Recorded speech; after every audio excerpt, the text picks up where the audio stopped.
Welcome back to another episode of the franchise Denver Broncos. It's executive producer Brett Goldberg. I am here with Mark Stink Schlereth. He just worked out in his gym. We are in his gym.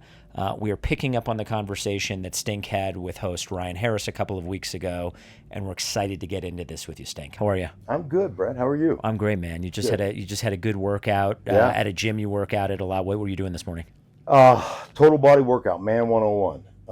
Always about, I am so limited on time, as we all are, right? And my thought process has always been, I learned this from my strength and conditioning coach when I played for Washington, Dan Riley, one of the great people ever.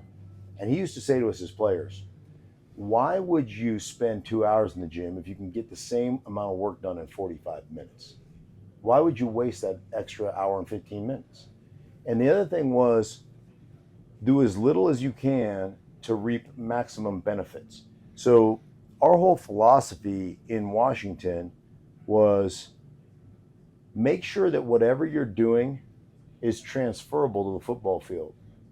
Because one thing they don't do, and this is what always drives me crazy about the combine, right?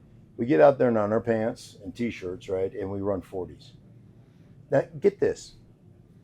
You run 40s and they put a lot of weight onto running 40s, right? This guy is super fast. He ran a great 40. Do you know after the combine, you'll never run another 40 for time?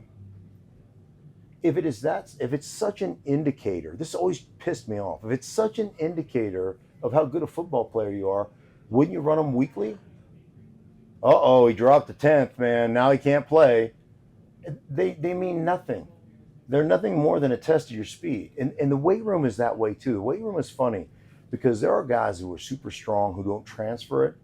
And then there are guys who are weak who really transfer it. You know, I used to make fun of Tommy Nalen all the time. Our center here went to 5 Pro Bowls. Probably he should be in the Hall of Fame. He was a great player.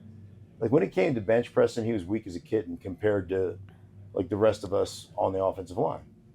I've never seen his equal on field strength, leverage strength.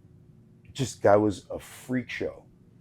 But weight room wise, he wasn't connected properly. Like he just wasn't very good at bench pressing.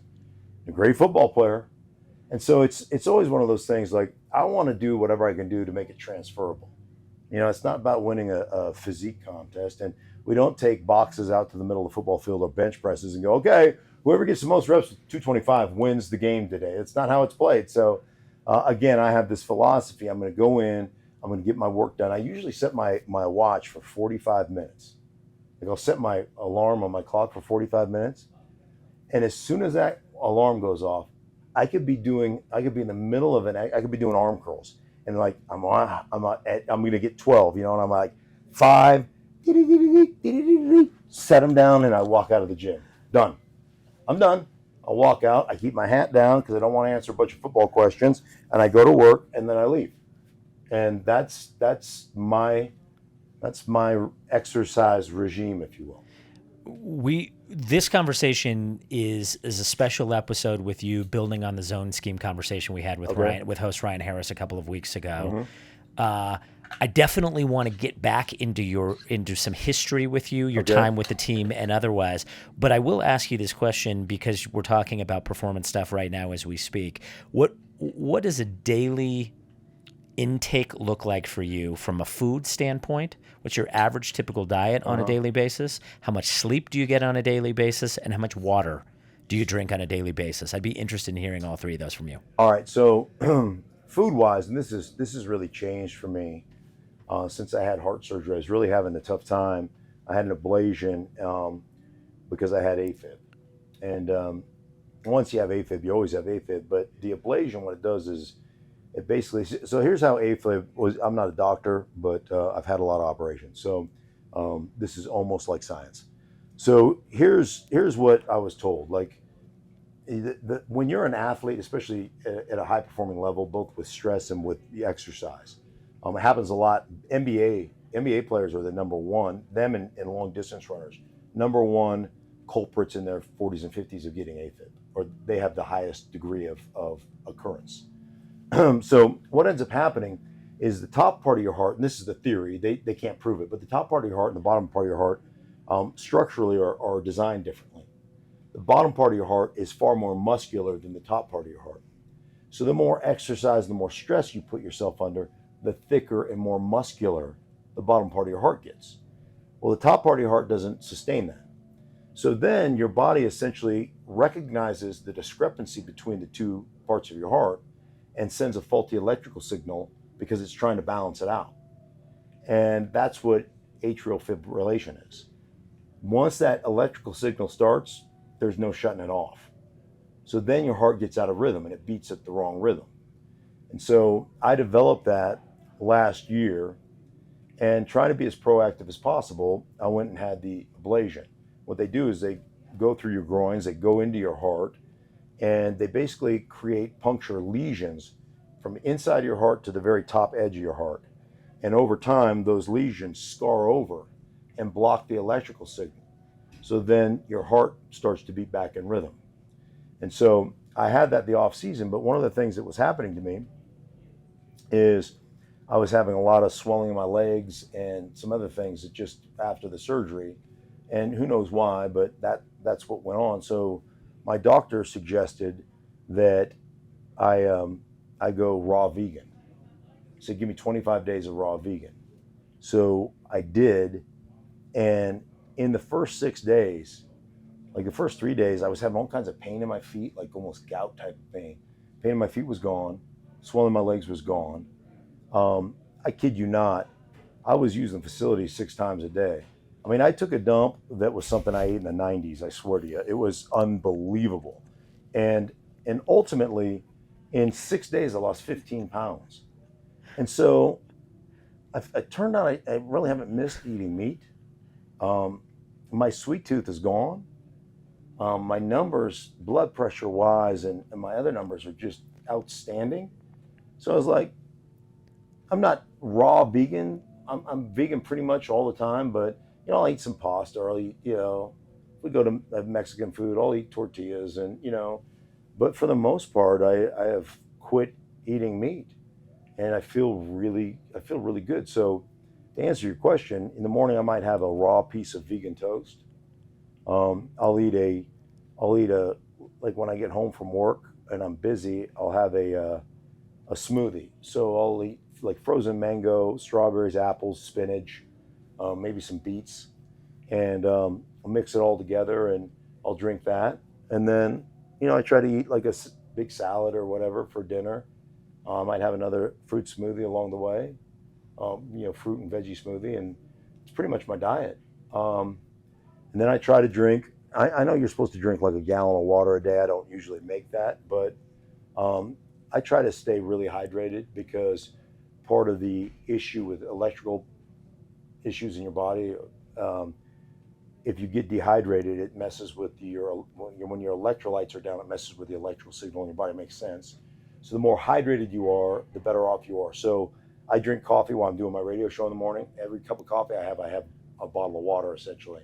So I just really try to focus on drinking as close to a gallon a day as I can, and eating the way I eat. Now, eventually I'll go back, I'm sure, but I'm going to try to go back and eat some meat on occasion, but I'm going to try to keep it to where I'm about 80% kind of vegan vegetarian.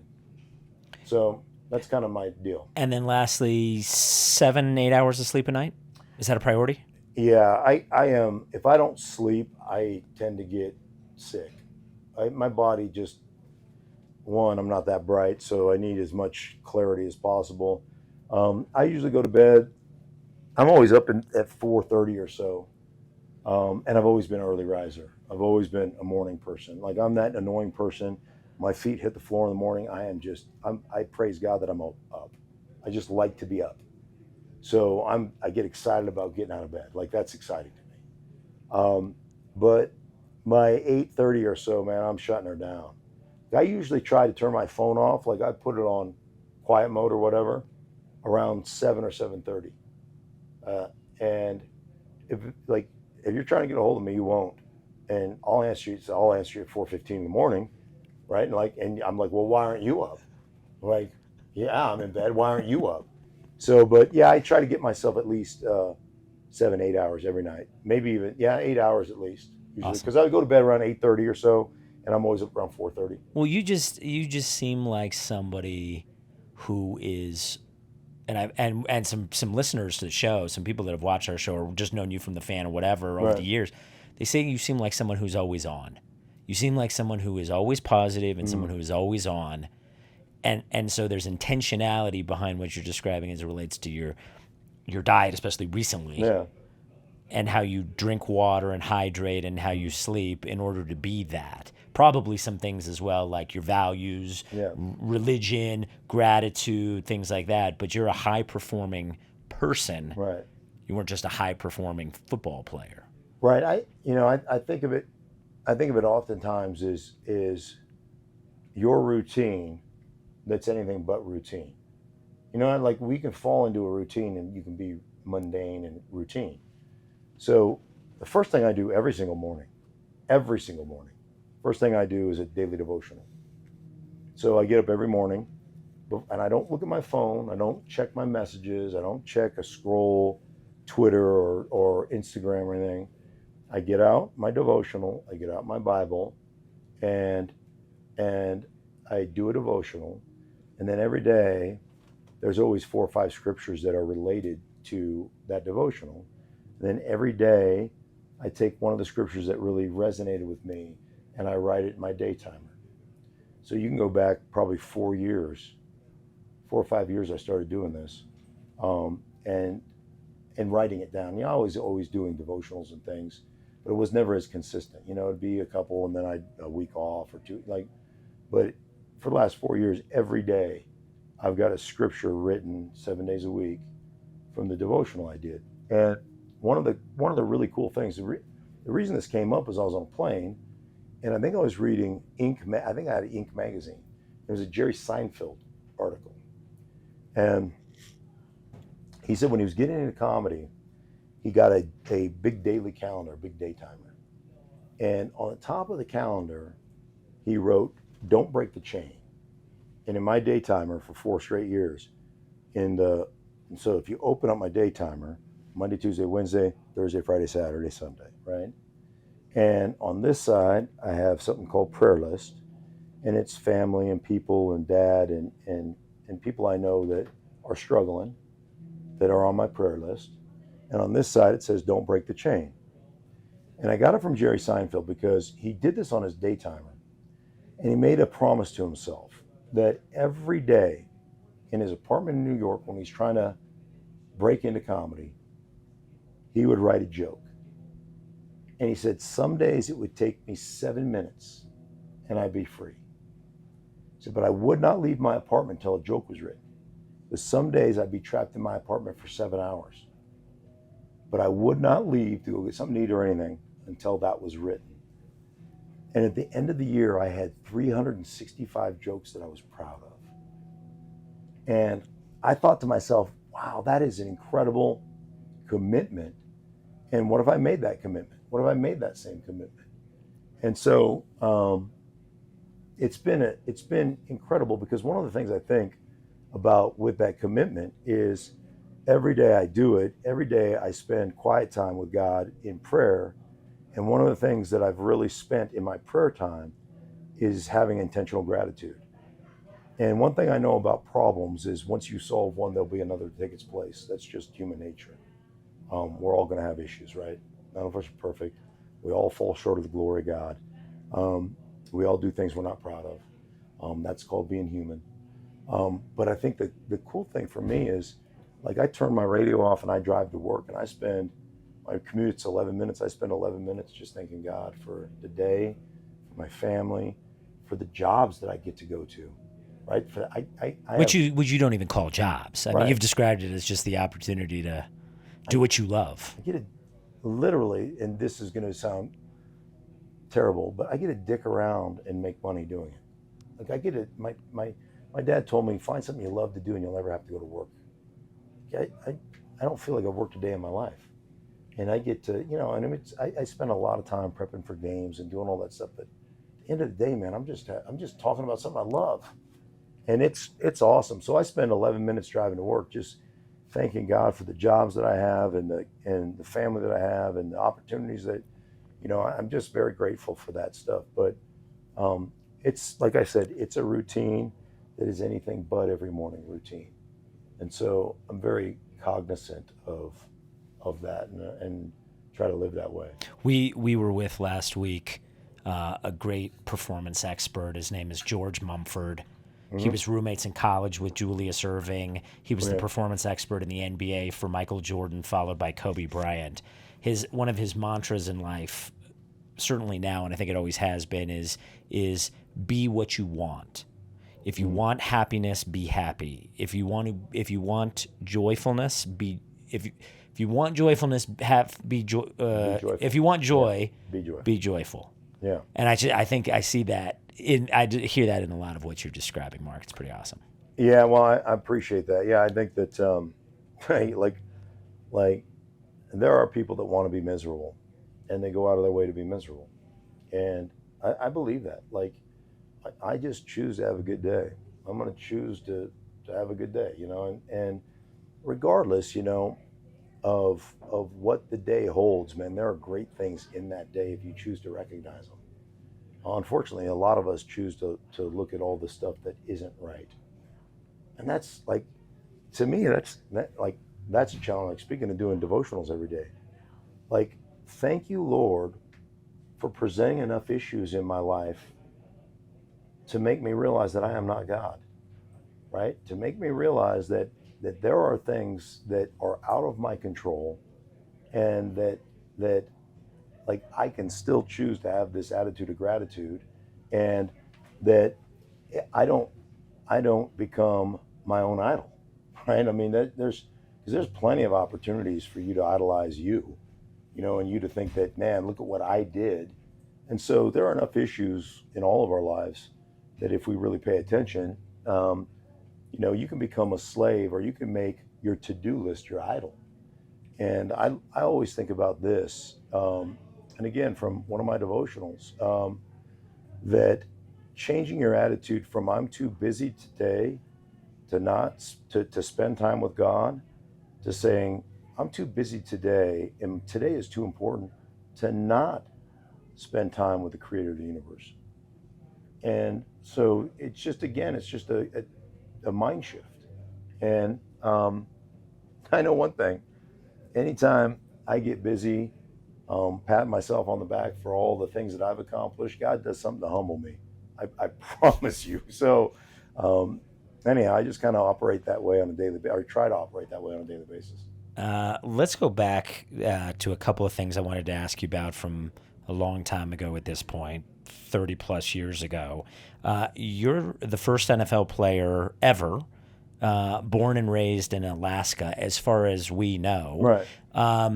Is that a point of pride for you? Has it been? Does it continue to be? Yeah, it absolutely. I mean, when you have a dream, and the only thing I wanted to be from the time I was 12 was a professional football player.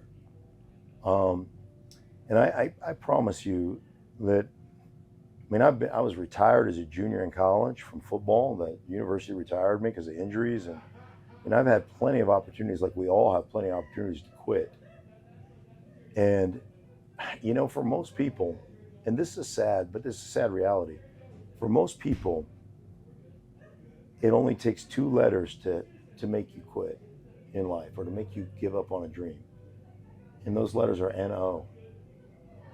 And I'm not saying be disrespectful, and I'm not saying, I'm not saying to be a jerk, but no is not acceptable. And so you got to figure out how you achieve those things, right? And I can't be deterred. I can't give up because somebody said no, or somebody told me, I got one scholarship offer, essentially. I mean, I got 2 recruiting trips, one to Hawaii and one to Idaho.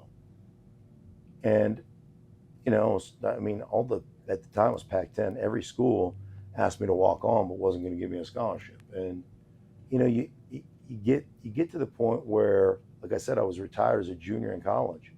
I showed up to other people's workouts to get noticed by NFL scouts and begged to work out. That's how I got scouted. I didn't have an agent. There was nothing going for me. I ended up getting drafted in the 10th round. There's only 7 now.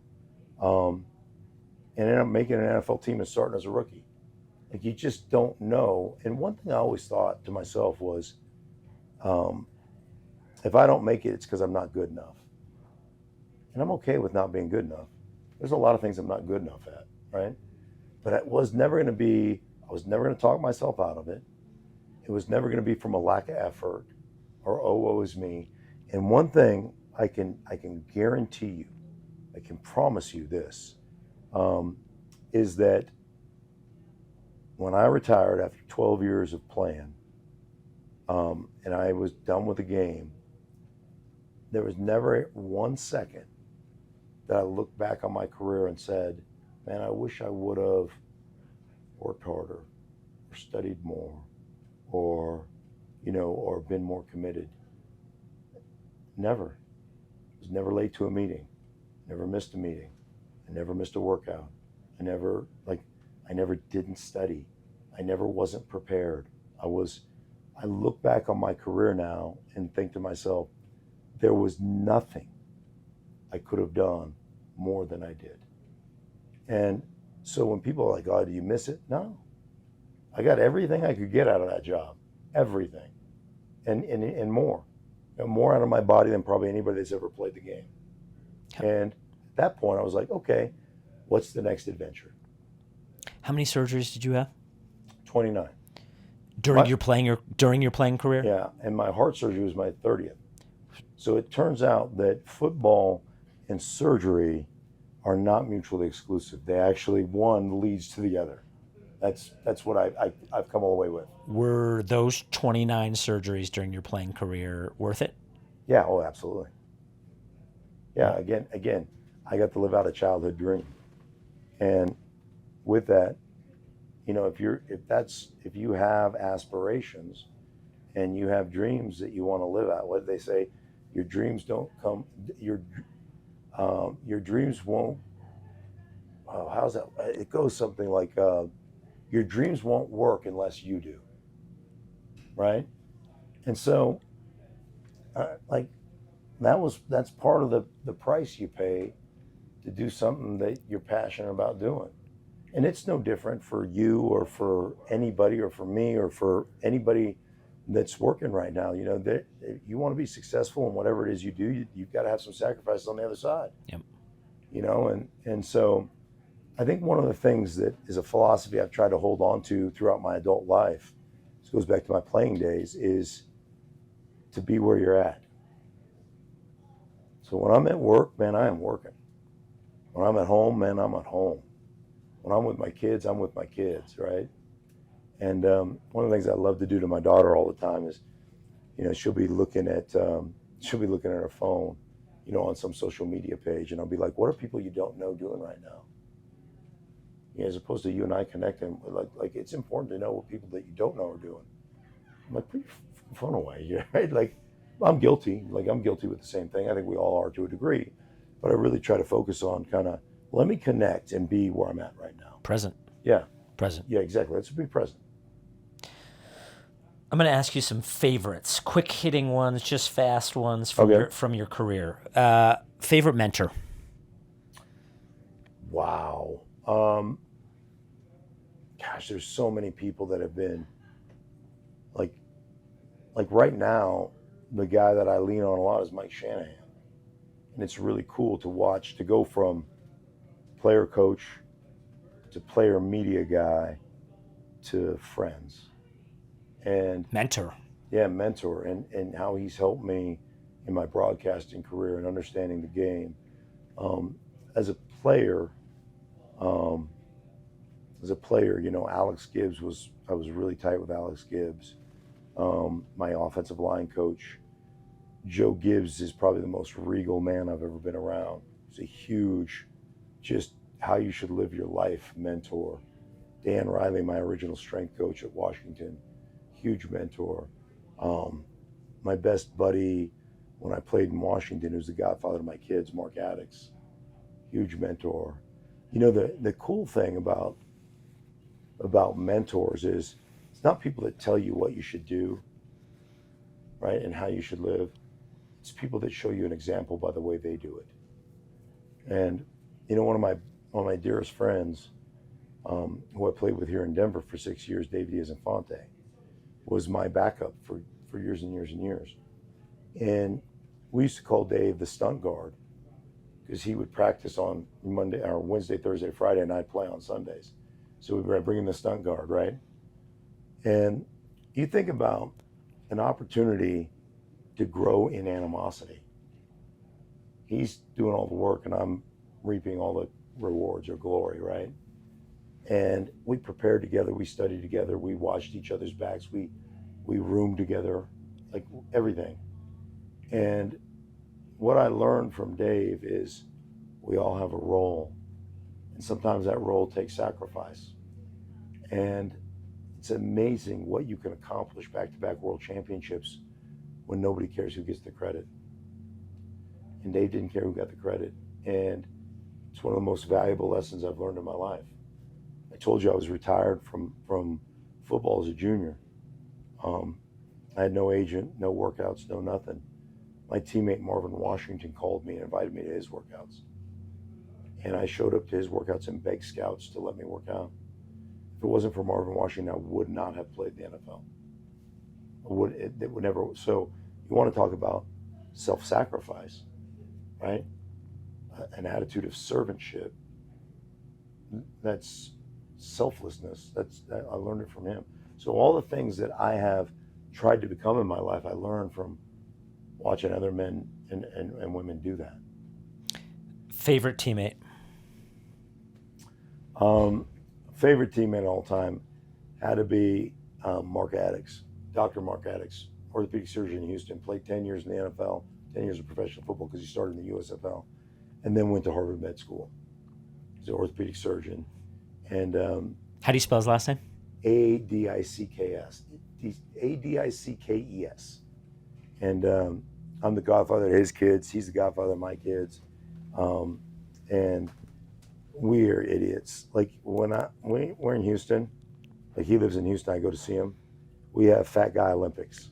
Like we sit down, everybody knows we're like, you can't bother those two. We play best of 7 cribbage, best of 7 at darts, and best of 7 at cornhole.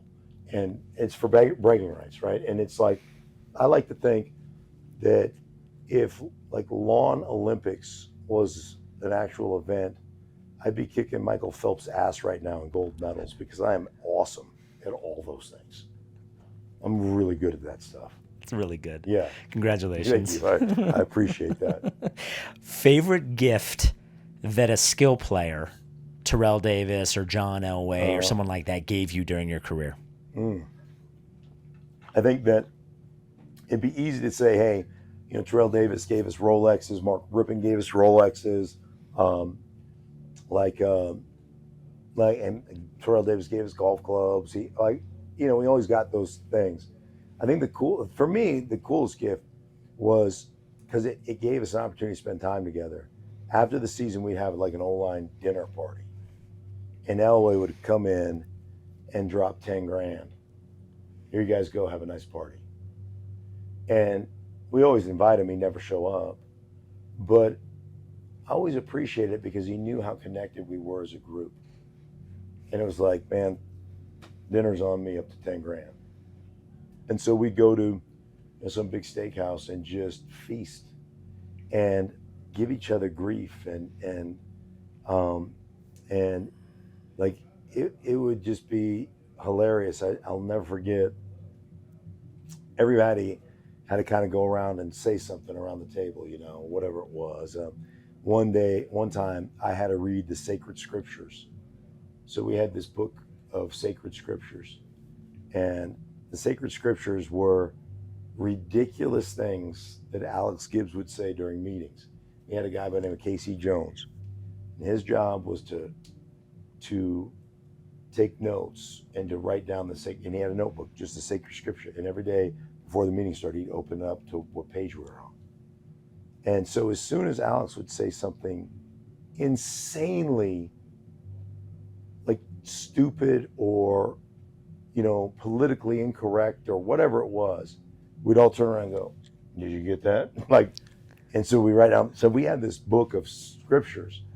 And so my job was to use an Alex Gibbs voice and read the scriptures at dinner, right? And you have to have it in a closed room because there's there's some things that you just can't repeat. And that was back when the world wasn't so freaking sensitive, right? Well, it was a joke. So that was, one of the things we did. We also would make some of the rookies say, a few words. And I'll never forget Matt Lips. This was a rookie. He was a tight end from CU, and he converted to offensive tackle. So his rookie year, he was coming off an ACL injury. He couldn't practice, and we'd flip him grief all the time, for not practicing. And we say, okay, Matt, say a few words. And this was his speech. I remember it like it was yesterday. We're at the Chop House in a private room. He said, I don't know any of you very well, but I think most of you are assholes. Thank you. He sat down. And that was his speech, which I appreciated. I thought that was really good. Poignant, very poignant. Let's just do a couple last ones because, as always with Stink, we could go for hours on many of these things. Well, we're talking about my favorite subject, me. I could go for hours. Cribbage lessons to nutrition and hydration. What is your perfect day now? I like to work. Like, I don't do nothing well. I'm not good at it. So even when we're on vacation, it drives my wife crazy. I can't sit still on the beach and just soak it in. I got to go I want to do some stuff. And it doesn't have to be anything. Like, I just like to work. So it's funny, like with my radio show, I've got 6 weeks of vacation. I bet you I haven't used more than 2 weeks of vacation in 6 years during any given year. I get a day here, a day here, a day here, but I'd rather go in and do the radio show than take the day off. I just don't like it.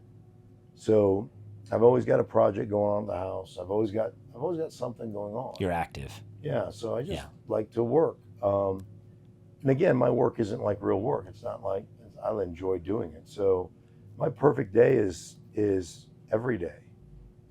I get up, I do a devotional, I go to work, I come home, I study football, we go eat. But I love, one of the things I love to do, one of my favorite activities is picking up my granddaughters from school.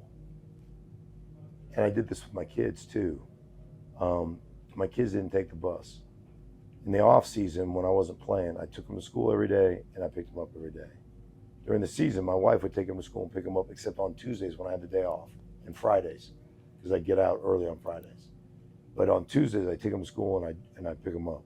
On Fridays, I would pick them up from school. And I do that with my granddaughters as well, and I love it. I love being in the carpool line. I love being one of the first cars in the carpool line. And I'll get there 20 minutes early and just always have something to read or something to do. I love seeing their little faces when they see me coming out of school. I love what I call stealing time from them. I got 15, 20 minutes in the car with them where and my kids the same way, where they decompress. They tell me what happened. You wouldn't believe what this kid did at school. Oh gosh, tell me. This is right. And I get that 15 minutes to steal that. I steal that from them. They don't even know I'm stealing from them.